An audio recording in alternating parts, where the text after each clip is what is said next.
The first time Liam heard it, he assumed it was the wind. Living alone atop this remote mountain research station meant becoming intimately familiar with nature's voice. The way gales whistled through crevices, how sleet tapped Morse code against reinforced windows, the occasional groan of the structure settling into bedrock. But this sound was different. Heavy, rhythmic, alive. Breathe in, breathe out, breathe in, breathe out. Liam stopped typing his daily report, fingers hovering over the keyboard. The sound came from just outside his office window, a labored, rasping breath that didn't belong to any animal he'd documented in his 14 months at the station. He turned to look, but saw only darkness beyond the glass, his own reflection staring back with wide eyes. Just a bear, probably, he muttered to himself, though bears rarely climbed this high. The Aspen Ecological Research Station sat perched at nearly 9,000 feet, deliberately isolated from civilization in this post-Environmental Restoration Act world. Humans had finally retreated from certain zones, allowing nature to reclaim what was once hers. Liam turned back to his screen, increasing the volume on his classical playlist. But between Chopin's notes, he could still hear it. Breathe in, breathe out, breathe in, breathe out. The next night, the breathing returned. Same window, same heavy, deliberate rhythm. This time, Liam approached cautiously, thermal imaging camera in hand. The darkness outside was absolute. No moon tonight, and station protocol limited external lighting to minimize impact on nocturnal wildlife. He pressed the camera to the glass and scanned. Nothing. Yet the breathing continued, just inches away. Liam felt the hair rise on his arms. He was a scientist, for God's sake, not some superstitious fool. There had to be a logical explanation. Perhaps the equipment was malfunctioning. Perhaps. On the third night, Liam was prepared. He'd set up motion-detecting cameras outside his window and rigged the external lights to activate on his command. When the breathing started, now familiar, almost expected, he counted to 3, then slammed his palm against the light control. The mountainside blazed to life, and Liam caught a glimpse of what had been haunting his nights. Massive wings spread in alarm, 15 feet wide at least, leathery yet feathered at the edges. A humanoid figure with limbs too long, too angular, eyes that reflected light like a predator's. Female-shaped, but not human, not by any definition in his textbooks. For one breathtaking moment, those eyes locked with his, and Liam felt something pass between them. Recognition, perhaps, or mutual shock. Then she was gone, powerful wings propelling her into the darkness with one massive downstroke, leaving behind only the echo of that labored breath. Liam stood frozen at the window for nearly an hour, waiting for her to return. She didn't, but the memory of those eyes remained, leaving him to question his sanity for the first time in his carefully ordered life. In the pale light of morning, Liam replayed the security footage again, frame by frame. The creature, he refused to call it a monster, even in his thoughts, appeared in only 3 frames before the camera's automatic settings adjusted to the sudden flood of light. Most zoologists would consider the footage inconclusive at best. He'd need more evidence before reporting this to headquarters, or they'd have him evacuated for psychological evaluation. Liam had built his career on methodical research and unimpeachable data. At 32, he was the youngest lead researcher ever assigned to a Category 1 wilderness station. His work on high-altitude ecosystem restoration had earned him this 2-year solo assignment, a prestigious but isolating post that suited his introverted nature. He wasn't about to jeopardize it with tales of winged beastwomen, but he couldn't deny what he'd seen. He spent that day combing through the station's digital library. Regional folklore, cryptozoology, genetic mutation case studies, anything that might explain what he'd witnessed. The indigenous peoples who had once inhabited these mountains before colonization spoke of sky spirits, winged guardians who protected the peaks. More recent accounts mentioned strange sightings following the great wildfires of 2037, when this wilderness became one of the first restoration zones. But nothing matched exactly what he'd seen. Liam's search was interrupted by the station's communication system. The daily check-in. Aspen Station, this is Central. Status report. The voice belonged to Dr. Elaine Hansen, his supervisor at the Institute. All systems normal. Liam responded automatically. Weather conditions stable. Current projects progressing on schedule. There was a pause. Your biometric monitors showed elevated heart rate and cortisol levels last night around 2,200 hours. Anything to report? Liam hesitated. The station constantly monitored researchers. Vital signs, officially for safety, but many suspected it was to ensure productivity as well. Just a dream, he lied. Nothing significant. You've also accessed unusual research materials today. Cryptozoology isn't exactly your field, Liam. Just curious, he said, forcing a casual tone. The isolation makes my mind wander sometimes. Dr. Hansen didn't sound convinced. We're concerned about cognitive drift. It's common in extended isolation assignments. I could authorize a supply drop with some new sensory stimulation materials, or we could arrange an early rotation if. That won't be necessary, Liam interrupted, perhaps too quickly. I'm fine, really. Just indulging in a little intellectual wandering. If you say so. Another pause. Your quarterly review is coming up. The board is particularly interested in your high-altitude fungal remediation project. Make sure your data is comprehensive. It will be, Liam assured her, relieved for the change in subject. Good. Central out. The communication ended, leaving Liam with a new concern. If headquarters was already monitoring his research activity, they'd certainly investigate further if he reported a winged humanoid. They might even deploy a capture team. The thought made him inexplicably uneasy. That night, the creature didn't appear, nor the next. Liam found himself disappointed, which bothered him almost as much as the initial sighting. He'd come to the station to study ecosystems, not to chase myths. Yet he found himself leaving the office window uncovered, just in case. On the sixth night, Liam tried something different. He placed a small selection of foods on the narrow ledge outside his window: an apple, some dried berries, a piece of jerky from his personal supplies. Then he dimmed his lights and waited, pretending to work while keeping the window in his peripheral vision. Hours passed. Midnight came and went. Liam was about to give up when he heard it, that familiar labored breathing. His heart jumped, but he forced himself to move slowly, casually turning as if just taking a break from his work. She was there, crouched on the ledge, balanced impossibly on the narrow surface, wings half folded against her back. In the dim light from his monitor, Liam could see her more clearly. Her form was unmistakably female, but covered in what appeared to be fine feathers or fur, darker along her shoulders and spine. Her face was elongated, somewhere between human and avian, with high cheekbones and those remarkable reflective eyes. Her hands, if they could be called that, ended in curved talons that delicately held the apple he'd left. She didn't eat it, merely examined it, turning it over while continuing to breathe in that labored way. The sound no longer frightened Liam. Instead, he found himself wondering if it was painful for her. Was that normal respiration for her species? Or was she injured? Moving with deliberate slowness, Liam turned his chair to face the window. The creature tensed but didn't flee. Progress. He kept his hands visible on his knees, trying to appear non-threatening. For nearly 10 minutes, they simply observed each other, separated by glass and scientific impossibility. Then Liam did something he couldn't explain rationally. He pressed his palm against the window. The Beastwoman tilted her head, a gesture so human it made Liam's throat tighten. After a moment's hesitation, she mirrored his action, placing her taloned hand against the glass opposite his. Warm condensation formed between their palms, her body heat apparently running higher than human normal. "Hello," Liam whispered. Her breathing pattern changed slightly, a different rhythm that almost sounded like a response. Then, without warning, she was gone again, leaving behind the apple with a single bite taken from it. Over the next week, a pattern emerged.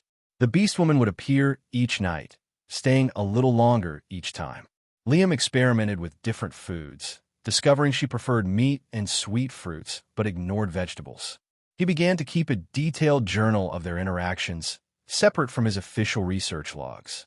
It was the most unprofessional thing he'd ever done, but he couldn't help himself. He named her Lyra, after the constellation that had been bright in the sky the night she first appeared. The name was unscientific, sentimental even, but it gave him something to call her in his private thoughts. On the 11th night, Lyra arrived during a rainstorm. Water streamed from her wings as she landed on the ledge, and her breathing seemed more labored than usual. As she turned to adjust her position, Liam noticed something he'd missed before, a long, jagged scar running across her right wing membrane. An old injury, poorly healed. It explained the breathing, perhaps. Reduced wing efficiency might require greater exertion during flight. He wanted to help her, but how? The window between them was designed not to open, a security feature to protect the sensitive equipment inside. To reach her, he'd need to go outside, around the station, up the sheer face of the mountain in the rain. Not impossible, but certainly dangerous. And what then? She'd likely flee from direct contact. While Liam deliberated, the station's communication system chimed unexpectedly. Lyra startled at the sound, half spreading her wings. "Stay," Liam whispered, raising his hand in what he hoped was a calming gesture. He moved to the console, keeping his movements slow and deliberate. "Aspen Station, this is Central. Emergency protocol." Dr. Hansen's voice was clipped, professional. "We've detected abnormal activity around your perimeter. Security system shows repeated presence of an unidentified large organism at your location." Liam's blood ran cold. "Just local wildlife," he said, try to sound casual while watching Lyra from the corner of his eye. She remained at the window, head tilted, as if listening. "Our analysis suggests otherwise. The thermal patterns don't match any known species. We're deploying an investigation team at first light." "That's not necessary," Liam said, too quickly. "I've been monitoring the situation. It's just an unusually large mountain lion, probably attracted to the station's heat signature during the colder nights. A mountain lion that visits the same window repeatedly and stays for increasing durations?" Hansen's tone was skeptical. "That shows unusually complex behavior patterns. We've also noticed discrepancies in your supply consumption. You've been leaving food outside, haven't you?" Liam said nothing, mind racing. "Liam, if you've discovered a new species or behavior, that's valuable data. But we need to document it properly. The team will bring appropriate capture and containment equipment." The word containment sent a surge of panic through Liam. He looked at Lyra, still perched outside his window, seemingly unaware that her freedom was being discussed. "I don't think that's the right approach," he said carefully. "This is a sensitive ecosystem. Any intervention should be minimal." "That's not your call to make," Hansen replied. "The Institute has protocols for this situation. The team leaves in 3 hours and will arrive by mid-morning. Prepare your observation notes for review." The communication ended. Liam stood frozen for a moment, then turned back to the window. To his relief, Lyra was still there, watching him with those intelligent eyes. Somehow, he had to warn her. He grabbed a pad of paper and wrote in large letters, "Danger. Coming for you. Tomorrow." He pressed it against the glass. Lyra studied it, head tilting from side to side. Did she understand written language? There was no way to know. Liam tried again, this time drawing a crude sketch of a helicopter and people with nets. He pointed to the sky, then to his watch, then held up 10 fingers. Lyra watched his pantomime with unnerving intensity. Then she did something that stopped Liam's breath. She nodded. A single, deliberate movement, unmistakably human in its meaning. She understood.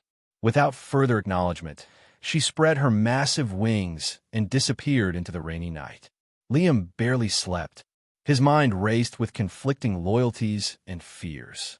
His career, his scientific integrity, his duty to the Institute, all were on one side.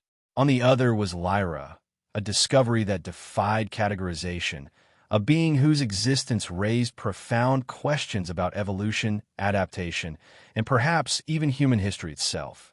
The Institute would want to study her, certainly, but containment had darker implications. They'd never allow something like her to remain free. By dawn, Liam had made his decision. He packed essential supplies, downloaded his research data onto portable drives, and deleted the original files from the station's system. He left his official logs intact, but removed any hint of Lyra's existence. It wouldn't fool them for long, but might buy some time. The mountain behind the station had a network of caves Liam had mapped during his first months here. They weren't on any official surveys. He noted them, but hadn't filed complete reports yet. One cave in particular led deep into the mountain, eventually connecting to a hidden valley on the far side that was shielded from satellite surveillance by the surrounding peaks. If Lyra had a home, logic suggested it might be there. It would explain why she'd chosen his window to visit. His office faced that side of the mountain. Liam was halfway through disabling the station's external sensors when a weather alert sounded. A massive storm system was moving in, far larger than forecasted. Blizzard conditions expected within hours. For a moment, Liam was relieved. The investigation team would surely be delayed. Then the implications hit him. If he left now, in these conditions, his survival chances dropped dramatically. But if he waited, the team would arrive as soon as the weather cleared. The decision was made for him when the station lights flickered, then died. Emergency power kicked in, but Liam knew the system. It would prioritize life support over communications and external systems. He had perhaps an hour before the backup generators failed in these conditions. Grabbing his pack and emergency cold weather gear, Liam made his way to the station's rear exit. The wind was already howling, driving snow and ice against the reinforced door. It took all his strength to push it open against the gale. The cold hit him like a physical blow. Even with his thermal gear, the temperature was dangerously low and visibility was near zero. Liam secured a guide rope to the door frame and began moving toward where he believed the cave entrance to be, fighting for each step. 20 minutes later, the cold was beginning to affect his thinking. His extremities had gone from painful to frighteningly numb. The cave should have been right here, but in the wide-out conditions, he'd become disoriented. The station was no longer visible behind him. Liam sank to his knees, a detached part of his mind, recognizing the early stages of hypothermia. He'd made a fatal miscalculation. No one would find him until spring. As consciousness began to slip away, Liam thought he heard that familiar sound, the heavy, labored breathing that had first frightened, then fascinated him. A hallucination, surely. His oxygen-deprived brain conjuring comfort in his final moments. Then something massive and warm enveloped him. Feathers and leather against his face. Strong arms lifting him as if he weighed nothing. The sensation of movement, of being carried. The storm's howl muffled by the powerful beats of giant wings. Liam drifted in and out of awareness as Lyra carried him through the blizzard. He had fleeting impressions of stone passages, the air growing warmer, the sound of water echoing. Eventually, he felt himself being laid upon something soft. When he finally regained full consciousness, Liam found himself in a cave unlike any he'd documented. The ceiling soared nearly 30 feet high, with natural shafts allowing pale light to filter down. The walls were lined with what appeared to be nests, some small, others massive, constructed from branches, leaves, and softer materials he couldn't identify. The air was surprisingly warm, heated by what looked like natural hot springs bubbling at the far end of the cavern.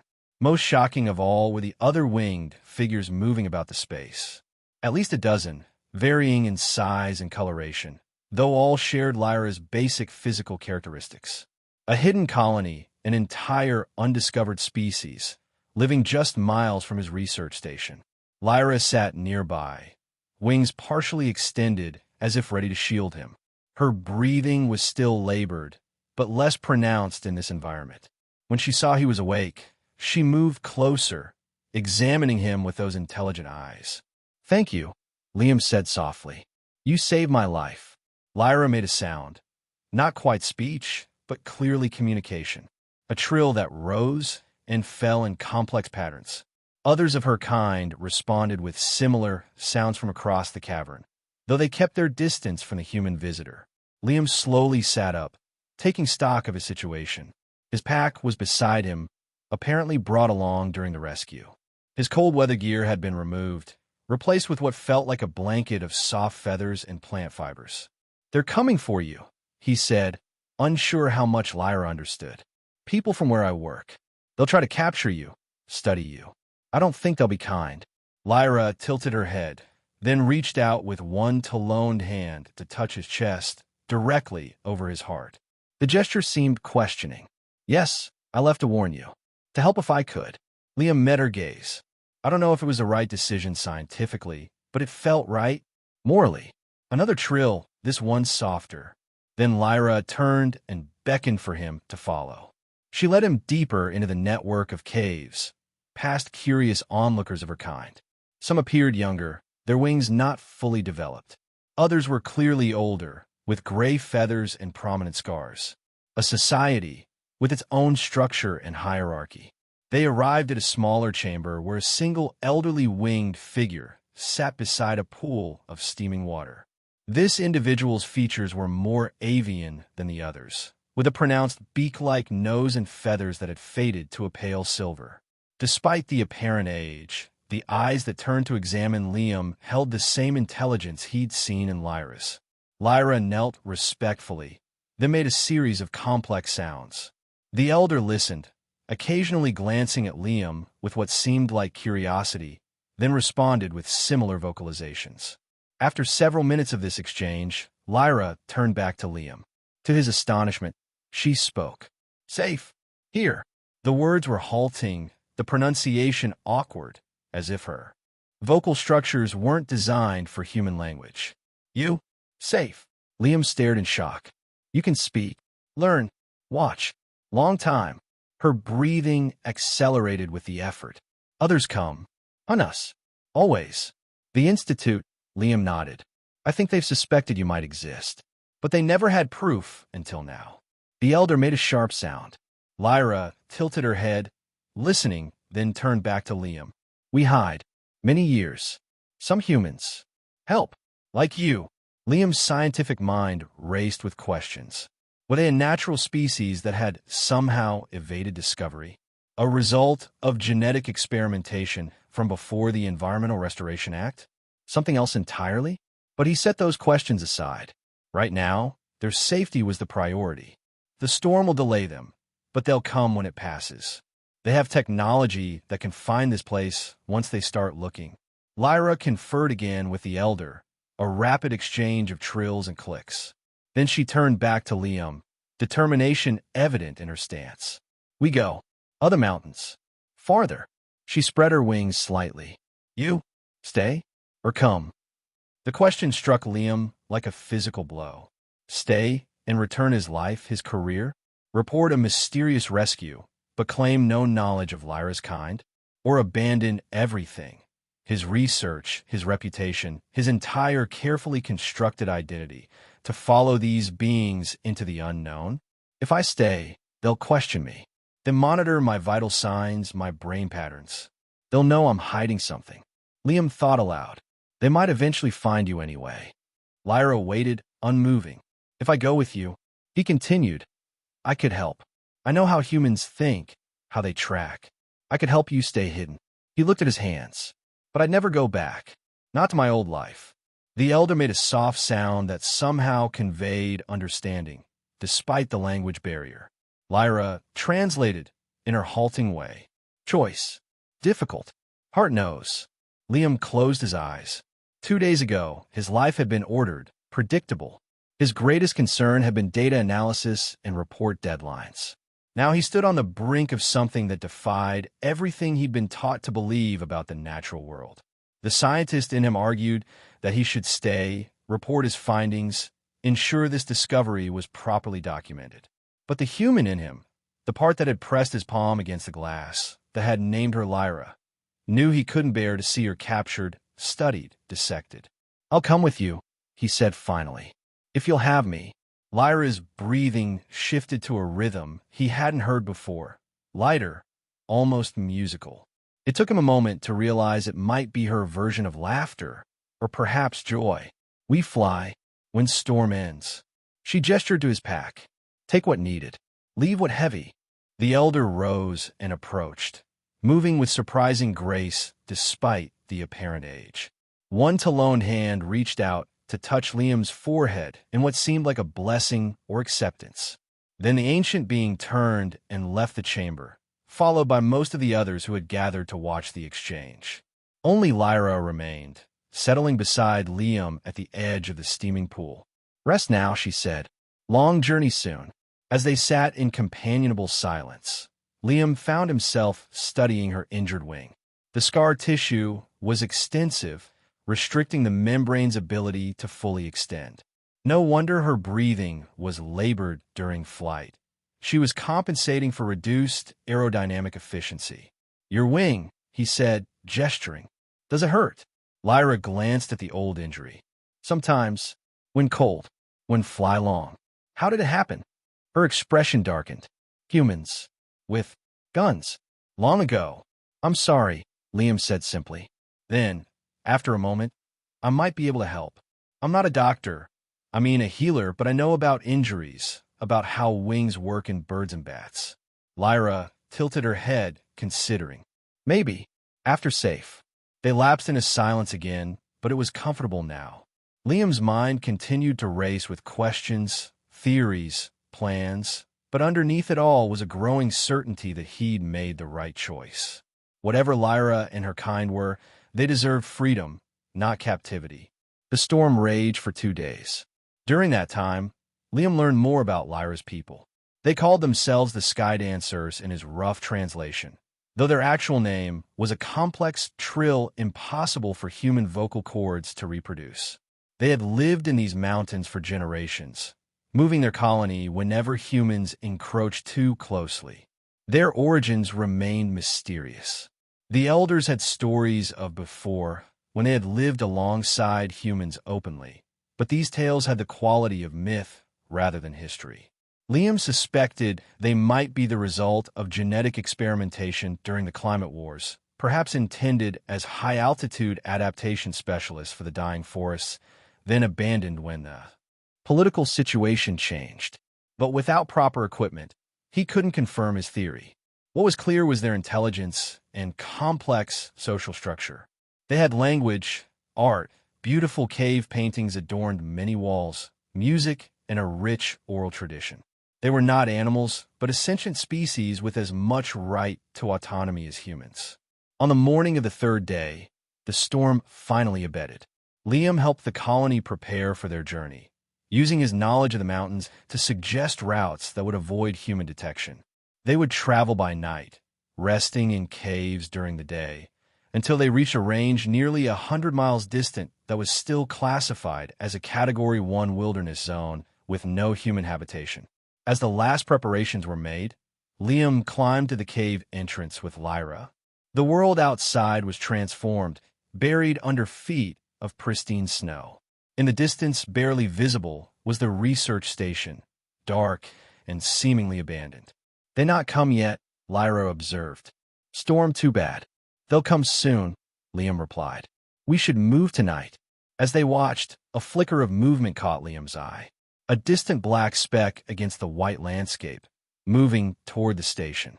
Then another, and another. "They're here already," he said, heart sinking. "The investigation team." Lyra's breathing quickened. "How they come so fast?" "They must have used cold-weather drones first," Liam realized. "The main team will follow, but those are autonomous scouts." As they watched, one of the drones altered course, heading directly toward the mountainside where they stood. "It's detected our heat signatures," Liam said urgently. "We need to move. Now." They scrambled back into the cave, Liam shouting warnings to the others. The colony erupted into activity, gatherers quickly completing final preparations while protectors moved the young and elderly toward the deeper tunnels that led away from the mountain. Lyra conferred rapidly with the elders, then turned to Liam. "Some go now, through back ways. Others stay make." She gestured vaguely, searching for the word. "A distraction?" Liam suggested. "Yes." "Then follow." Liam shook his head. "The drones have infrared. They'll track your heat signatures through the mountain." The elder who had blessed him approached, studying him with those ancient, knowing eyes. After a moment, The old one spoke to Lyra, who translated. Elder says you know human ways. What we do? Liam thought quickly. The hot springs. They'll mask your body heat if you move through the underwater passages. But once you emerge on the other side, you'll be visible again. He paced, mind racing. We need to disable the drones. If I go back to the station, I might be able to jam their signal or reprogram them. Dangerous, Lyra said, her talons gently grasping his arm. They take you. Maybe, Liam admitted. But I know the station systems. I could buy you time to get away. The elder trilled something that made Lyra's eyes widen. She seemed about to protest, but the old one's gaze was firm. Finally, Lyra nodded reluctantly. Elder says, 2 groups. Most go through waterways. Small group make. She struggled with the concept, false trail. Away from true path. Draw drones away. A decoy, Liam nodded. It could work. But whoever leaves the trail will be followed. I go, Lyra said simply. With 2 others. Fast flyers. No, Liam protested. Your wing, you can't outfly those drones. Must be me, she insisted. No human weighs better. Can hide longer. The logic was sound, but Liam couldn't bear the thought. In just days, this impossible being had become important to him in ways he couldn't articulate. Then I'm coming with you, he said firmly. Lyra shook her head. Too slow. No wings. You can carry me like you did in the storm. Long distance? Too hard. Wing. She gestured to her injury. The elder interrupted with a series of rapid sounds. Lyra listened. Then her expression changed to one of surprise. Elder says, different plan. The new plan was audacious, bordering on insane by Liam's scientific standards. But in this extraordinary situation, perhaps insanity was appropriate. Liam would return to the station, not to surrender but to misdirect. He would claim he got lost in the storm, that the station's emergency systems saved him by guiding him back. He would report unusual readings from the equipment, false positives caused by the storm's electromagnetic effects. Meanwhile, he would subtly alter the drone algorithms to ignore certain thermal patterns that matched the Skydancer signatures. It was deception, scientific fraud, everything his career stood against. But against that was the freedom of an entire sentient species. I'll do it, he told Lyra, but you have to promise to get far away from here. Don't come back, not even to check on me. You come later? She asked, and the hope in her voice made his chest ache. I'll try, he said honestly. Once it's safe, I'll need to stay long enough to convince them, to make sure they truly abandon the search. Lyra consulted with the elder once more, then turned back to Liam. Elder says, path will find way. Hearts connected now. The sentiment was unscientific, almost mystical, but strangely comforting. Liam found himself believing it. As final preparations were made, Liam and Lyra stood at the cave entrance once more. The drones were closer now, their systematic search pattern bringing them inexorably toward the colony's hiding place. I should go, Liam said. Meet the team before they reach the caves. Lyra nodded, but made no move to let him leave. Instead, she reached out and took his hand in her to lone one. Her touch was gentler than he'd expected, warm against his skin. Humans have word, she said slowly, for when paths join, when 2 become, together path. Friends, Liam suggested. Companions? Lyra made a soft negative sound. Stronger. Heartward. Love, Liam said quietly, understanding. Yes, this word. Her breathing changed to that lighter rhythm he now recognized as happiness. Not same as Skydancer's word, but close. Before Liam could respond, she leaned forward and pressed her forehead to his, a gesture he'd seen among colony members, clearly one of deep significance. Go now, she said, pulling away. We wait 3 moons, then move to far mountains. She pointed to a distant peak just visible on the horizon. If you come, we find you. I'll come, Liam promised. Once it's safe, I'll find you.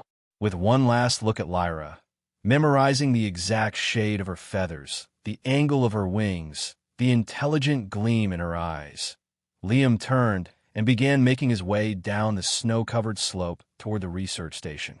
Behind him, he heard that familiar sound one more time, the heavy, labored breathing that had first drawn him into this impossible adventure. But now, instead of fear or mystery, it filled him with determination. Some scientific discoveries weren't meant to be dissected in laboratories. Some beings weren't meant to be classified and contained. And some connections transcended the neat categories humans tried to impose on the natural world. As Liam approached the station, rehearsing his cover story, he thought about the path ahead. It wouldn't be easy. He would need to be careful, patient, strategic. He would need to become something he'd never been before, not just a scientist, but a guardian. But with each step, he felt more certain of his decision. The answers to humanity's biggest questions weren't always found in data and analysis. Sometimes they were written in ancient eyes and whispered in labored breath. 3 moons. He would be there.